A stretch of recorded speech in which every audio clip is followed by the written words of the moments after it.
Hello guys, welcome to i exam b. This is Hamani. So guys, आज की video में आप लोगों के लिए बहुत ज्यादा इंपॉर्टेंट होने वाली है, क्योंकि आज की वीडियो में हम डिस्कस करने वाले हैं आपके जो 2022 में नाबार्ड का एग्जाम हुआ था, उस नाबार्ड में जो कंसेप्चुअल क्वेश्चंस पूछे गए थे, उस एग्जाम में जो कंसेप्चुअल क्वेश्चन पूछे गए थे उनको हम जानेंगे एक स्ट्रैटेजी के through.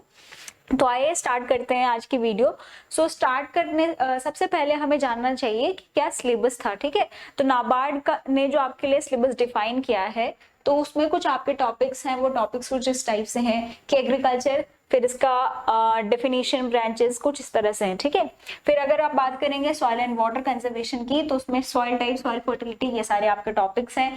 Then come your water resources, तो इसमें इरिगेशन एंड इरिगेशन टाइप्स, इस तरह से कुछ आपके टॉपिक्स हैं। ठीक है, then comes your farm and agri engineering, फिर आपका जो टॉपिक है प्लांटेशन एंड हॉर्टिकल्चर, फिर है एनिमल हस्बेंड्री। ठीक है, अब उसी तरह से फिर फिशरीज है, फॉरेस्ट्री है, ये कुछ आपके मेन टॉपिक है। एग्रीकल्चर एक्सटेंशन हो गया, ठीक है, इकोलॉजी एंड क्लाइमेट चेंज। तो ये कुछ आपके जो टॉपिक्स हैं नाबार्ड ने डिफाइन किए अपने सिलेबस में। ओके, और इसके अंदर आपके जो भी सब टॉपिक्स हैं उन्हें हम ऑलरेडी डिस्कस कर चुके हैं अपनी पुरानी वीडियोस में, तो आप डिस्क्रिप्शन बॉक्स में जाकर उन वीडियोस को चेक कर सकते हैं। ठीक है, तो स्टार्ट करते हैं आज की वीडियो। अब देखते हैं कि जो क्वेश्चंस है ना, तो क्वेश्चंस किन उन टॉपिक से क्या क्या क्वेश्चंस आपसे पूछे गए थे। Okay, so first question was from plantation and horticulture से हम जो डिस्कस करने वाले हैं, तो आपसे कुछ इस ये क्वेश्चंस पूछे गए थे प्लांटेशन एंड हॉर्टिकल्चर से। ठीक है, so first was scientific name of Apple. अब एप्पल का साइंटिफिक नेम आपसे पूछा गया था। जैसे कि आपने देखा होगा कि जो शिफ्ट 1 का एग्जाम था उसमें भी फॉरेस्ट ट्री का साइंटिफिक नेम पूछा गया था, तो एप्पल का साइंटिफिक नेम आपसे पूछा गया था। ठीक है, ये शिफ्ट 1 में आपको फॉरेस्ट ट्री का नाम पूछा गया था, एंड शिफ्ट 2 में एप्पल का साइंटिफिक नेम आपसे पूछा गया था।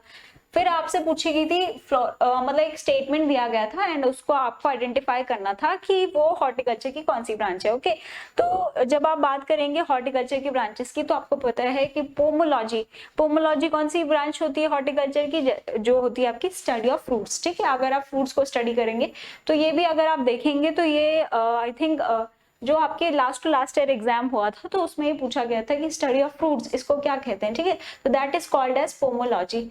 अगर आप बात करेंगे वेजिटेबल की, तो then that is called as olericulture. Okay, और अगर आप बात करेंगे ऑर्नामेंटल क्रॉप्स की, तो then that is termed as floriculture. Okay, ornamental crops जो कि आपके हो गए फ्लावर क्रॉप्स, तो उनको आप फ्लोरिकल्चर में रखते हैं। ठीक है, आपसे एक प्रोपगेशन मेथड भी पूछा गया था, दैट वाज फ्रॉम ग्रेप। ठीक है, तो अगेन ग्रेप का जो साइंटिफिक नेम है दैट इज विटिस विनिफेरा।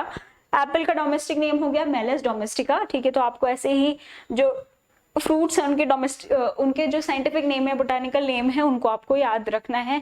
मैंगो का आप याद रख सकते हैं, दैट इज मेंजिफेरा इंडिका, बहुत आसान है। सिट्रस के जो आपके मेजर फ्रूट्स हैं उनके साइंटिफिक नेम आप याद कर सकते हैं। नेक्स्ट, अच्छा, आपसे ये प्रोपगेशन मेथड पूछा गया था ग्रेप का, दैट इज हार्डवुड कटिंग। ठीक है, अब अगर बात करेंगे एनिमल हस्बेंड्री की, तो एनिमल हस्बेंड्री में आपके लिए सबसे ज्यादा इंपॉर्टेंट क्या है, तो दैट इज ये टेबल आपको लर्न करनी है। इस टेबल में बहुत सारी टर्मिनोलॉजी है, और इस टर्मिनोलॉजीज, हर एक टर्मिनोलॉजी आपके लिए बहुत ज्यादा इंपॉर्टेंट हो जाती है। ठीक है, तो आपने ध्यान रखना है कि यंग मेल को क्या कहा जाता है, यंग फीमेल को क्या कहा जाता है, न्यूबॉर्न को क्या कहा जाता है, मीट को क्या कहा जाता है, कैस्ट्रेटेड मेल को क्या कहा जाता है, पार्चुरेशन को क्या कहा जाता है। ठीक है, तो पार्चुरेशन में भी आपको ध्यान रखना है, साउंड प्रोडक्शन। ठीक है, तो ये सारी जो टर्मिनोलॉजीज हैं ये आपको ध्यान में रखनी है, तो आप इजीली ये जो क्वेश्चन है इनको अटेम्प्ट कर पाएंगे। ठीक है, अब पहला क्वेश्चन आपसे पूछा गया था, young female of buffalo is called as. ठीक है, तो हीपर काफ है, ये आप इजीली यहाँ से, अगर आपको ये टेबल याद है तो आप ये अटेम्प्ट कर सकते हैं। Okay, the next question was from, ये आपको पूछा गया था separation of Graafian follicle from the egg. ठीक है, अगर ये थोड़ा डिफिकल्ट क्वेश्चन हो जाता है, लेकिन आपका जो एनिमल हस्बेंड्री टॉपिक है, तो फिर आपको उसमें ये ध्यान रखना पड़ेगा कि ये जो टर्मिनोलॉजीज हैं वो आपको याद रखनी पड़ेंगी। शिफ्ट 1 में भी ऐसे ही कुछ क्वेश्चन आपसे पूछे गए थे। ठीक है, process of formation of memory gland in cow is called as, तो ये मेमोजेनेसिस होता है, ये भी आपको ध्यान रखना है। इंक्यूबेशन पीरियड ऑफ ब्रॉयलर, ठीक है, तो ये ब्रॉयलर का इंक्यूबेशन पीरियड। अब नेक्स्ट जो टेबल है, तो वो टेबल में क्या है, आपको हीट पीरियड, जो आपका इंक्यूबेशन पीरियड है, वो थोड़ा ध्यान रखना पड़ेगा, तो आप इजीली इस क्वेश्चन को अटेम्प्ट कर सकते हैं, ठीक है। A chicken that is raise specifically for meat production, ठीक है। तो मीट प्रोडक्शन के लिए जो चिकन को हम रेज करते हैं तो दैट इज टर्म्ड एज, एक होता है आपका लेयर्स, ठीक है। तो जब आप एग प्रोडक्शन के लिए चिकन को रेज करते हैं तो दैट इज लेयर्स, और अगर आप ब्रॉयलर्स की बात करेंगे तो आपका क्या होता है, वो मीट प्रोडक्शन के लिए आप उसे रेयर करते हैं, ठीक है। और ये कितने दिन का इंक्यूबेशन पीरियड होता है, 21 दिन का, ठीक है। तो आपको ये टेबल क्या है ध्यान में रखनी है। तो आप बहुत सारे क्वेश्चंस हैं जो इससे अटेम्प्ट कर सकते हैं। अगर आपसे पार्चुरेशन पूछा गया तो आप आराम से अटेम्प्ट कर सकते हैं। अगर आपसे काफ की टर्मिनोलॉजी पूछी गई तो वो भी आप अटेम्प्ट कर सकते हैं, ठीक है। फिर आपसे एनिमल हस्बेंड्री के बहुत सारे क्वेश्चन पूछे गए थे, ठीक है। ये क्वेश्चन शायद रिपीट हो गए हैं, तो ये क्वेश्चन पे आप ध्यान मत दीजिए। तो एक क्वेश्चन आपसे पूछा गया था, देखो ये क्रॉसिंग से भी आपसे क्वेश्चन पूछे गए थे। तो ये दो क्वेश्चन थे जो क्रॉसिंग से पूछे गए थे। एक था आपका आउट क्रॉसिंग से क्वेश्चन पूछा गया था, ठीक है। तो आपको क्रॉसिंग भी ध्यान में रखनी पड़ेगी कि और एक आपका क्रिस क्रॉसिंग से क्वेश्चन पूछा गया था, ठीक है। तो ये आप ध्यान रखिएगा। नेक्स्ट फिशरीज जो टॉपिक है, फिशरीज से आपसे दो क्वेश्चन पूछे गए थे and these were the questions. एक आपसे एक एजेंसी दैट इज एम्पिडा, ठीक है। तो जो आपके एक्सपोर्ट मरीन प्रोडक्ट के एक्सपोर्ट के लिए जो एजेंसी, नोडल एजेंसी रिस्पॉन्सिबल है, that was asked and that is MPEDA. And इसमें भी एक जो साइंटिफिक नेम था वो साइंटिफिक नेम आपको मेंशन थे, एंड साइंटिफिक नेम मेंशन थे तो आपको आइडेंटिफाई करना था दैट इज इनमें से कौन सी जो एक्सोटिक फिश है well adapted to Indian condition, ठीक है। तो वो कौन सी है, तो वो आपने यहाँ पर आइडेंटिफाई करनी थी। तो that was asked from your fishery section. अब बात कर लेते हैं एग्रीकल्चर एक्सटेंशन की। तो एग्रीकल्चर एक्सटेंशन को ना यूजुअली स्टूडेंट्स छोड़ देते हैं, ठीक है। तो आपको ध्यान में रखना है कि एग्रीकल्चर एक्सटेंशन बहुत इजी सब्जेक्ट है और इजीली आप इसमें स्कोर कर सकते हैं, ठीक है। तो बोला जाता है कि इससे क्वेश्चन नहीं पूछे जाते हैं तो इसको क्या ही पढ़ना है, ठीक है। लेकिन आपको ध्यान रखना है कि agriculture extension apart from your core agriculture soil sciences, इनके अलावा आपको क्या है, जो आपके अलाइड कोर्सेज हैं उनमें भी आपको अच्छा स्कोर अगर आप उनमें अच्छा स्कोर करेंगे तो ऑब्वियसली आप नाबार्ड का जो एआरडी का सेक्शन है उसमें अच्छा स्कोर कर लेंगे, ओके। तो first question was asked from your agriculture extension that was TRYSEM is related to which of the following, ठीक है। तो आपको ट्राइसम, ड्वाकरा, ये कुछ जो आपके मूवमेंट्स थे या फिर आपके जो एग्रीकल्चर जैसे ये था यूथ वेलफेयर के लिए, ठीक है, यूथ के एम्प्लॉयमेंट के लिए। ड्वाकरा क्या है, वुमेन वेलफेयर के लिए, ठीक है। तो आपको ये ध्यान में रखना पड़ेगा। then next question was from demonstration, ठीक है। तो डेमोन्स्ट्रेशन में क्या होता है, जैसे कि जो आपके एक्सटेंशन पर्सन्स हैं तो वो क्या करते हैं, जो फार्मर या फार्मर के ग्रुप्स को, एक होता है आपका method demonstration and another one is result demonstration. Result demonstration में रिजल्ट के थ्रू उनको जो है एक्सप्लेन किया जाता है। वेयर इज मेथड डेमोन्स्ट्रेशन में मींस जैसे कि ट्रैक्टर को आपने कैसे रन करना है ये उनको प्रैक्टिकली करके दिखाया जाता है, then that is termed as demonstration, ठीक है। एक क्वेश्चन आपसे केवीके से पूछा गया था। KVK again is very important for you, ठीक है। तो केवीके बहुत इंपॉर्टेंट हो जाता है। केवीके का काम क्या है, टेक्नोलॉजी डिसेमिनेशन का। तो जो भी आपके जो एक्सटेंशन वर्कर्स होते हैं वो अपनी जो नॉलेज है, नो हाउ है, उसको फार्मर्स तक लेके जाते हैं। जो एक्चुअल बेनिफिट है किसी भी टेक्नोलॉजी को डेवलप करने का वो उनके बेनिफिशियरीज को मिल सके। तो that was the aim of KVK, है ना। तो इससे भी आपसे क्वेश्चन पूछा गया था। अब स्कीम्स की बात कर लेते हैं। तो स्कीम से भी आपसे क्वेश्चन पूछे गए थे। तो one was from your PM किसान, ठीक है। तो अभी इसकी 13 जो इंस्टॉलमेंट है वो रिलीज हुई है एंड ये जो स्कीम है इसमें आपसे जैसे स्टेटमेंट में पूछा गया है अमाउंट ऑफ ₹6,000 पर ईयर, ठीक है। तो 3 इंस्टॉलमेंट्स में ये जो होता है ये रिलीज होता है, बैंक में ट्रांसफर किया जाता है फार्मर के, ठीक है। एक क्वेश्चन था पीएम मत्स्य संपदा योजना से, एमएसपी से भी क्वेश्चन पूछा गया था एंड वन वाज फ्रॉम कि जो आपका कुकिंग के लिए कितना स्पेस होता है, ठीक है। तो ये PMAYG में। अब बात करते हैं एग्रोनॉमी की, जो आप समझते हैं कि आपका कोर ब्रांच है। तो देखो आपने देखा होगा कि एनिमल हस्बेंड्री से काफी क्वेश्चन पूछे गए, तो आपको वो चीजें भी मिस नहीं करनी है, ठीक है। आपको सारी चीजें देखनी है। अगर आप बात करेंगे एग्रोनॉमी की, तो एग्रोनॉमी से आपसे ना स्टेटमेंट्स के बेसिस पे क्वेश्चन पूछे गए थे। अगर आप फर्स्ट शिफ्ट की बात करेंगे तो वहां पर आपको सस्टेनेबल एग्रीकल्चर, सब्सिस्टेंस एग्रीकल्चर या सस्टेनेबल एग्रीकल्चर का कोई स्टेटमेंट दिया था and you have to identify कि वो कौन से टाइप की वो किस बारे में बात की जा रही है। तो यहाँ पर आपसे एक क्वेश्चन दिया गया है, तो ये भी आपको ध्यान में रखना है।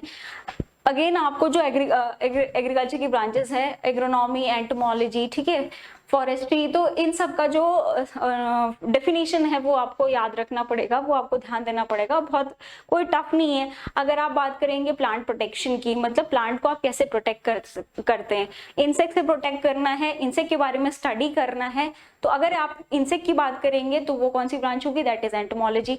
अगर डिजीज की बात होगी तो दैट इज पैथोलॉजी, है ना। तो ऐसी ये कुछ ब्रांचेस है। सॉइल के बारे में अगर हम स्टडी करेंगे तो that is soil science, okay.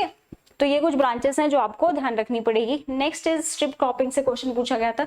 तो स्ट्रिप क्रॉपिंग में हम क्या करते हैं, अल्टरनेट रोज में प्लांट को जो क्रॉप होती है उसको ग्रो करते हैं। एक होती है आपकी इरोजन परमिटिंग क्रॉप और एक इरोजन रेजिस्टिव क्रॉप को आप क्या करते हैं, अल्टरनेट स्ट्रिप्स में ग्रो करते हैं, ठीक है। फिर that another question was from sequential cropping.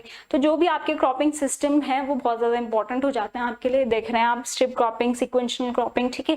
Inter cropping से आपसे क्वेश्चन पूछा जा सकता है, रिले क्रॉपिंग से आपसे क्वेश्चन पूछा जा सकता है, तो दैट यू शुड रिमेंबर, ठीक है। तो एक क्वेश्चन पूछा गया था प्रिसीजन फार्मिंग से, जैसे कि आप सबको पता है कि बहुत ट्रेंडिंग कॉन्सेप्ट है प्रिसीजन फार्मिंग, है ना। तो प्रिसीजन एग्रीकल्चर बहुत ज्यादा इंपॉर्टेंट हो जाता है, तो ये आपको ध्यान रखना है। नेक्स्ट आप बात करेंगे फॉरेस्ट्री और एग्रो फॉरेस्ट्री की। तो एग्रो फॉरेस्ट्री में क्या है, जो एग्रो फॉरेस्ट्री मेथड्स, मतलब एग्रो फॉरेस्ट्री टाइप्स है, उस हिसाब से क्वेश्चन पूछा गया था। तो एग्रो फॉरेस्ट्री का मतलब क्या है, एग्रीकल्चर प्लस फॉरेस्ट्री, है ना। तो हम दोनों को कंबाइन कर रहे हैं, तो उससे आपसे जो क्वेश्चन पूछा गया था तो that was from your agro forestry practices, ठीक है। तो that is agriculture, silviculture and Silvi pasture, ठीक है। तो ये बहुत आसान है, एग्री सिल्वी पेस्टोरल हो जाता है ये। तो ये आपको एग्रो फॉरेस्ट्री से क्वेश्चन पूछा गया था, ओके।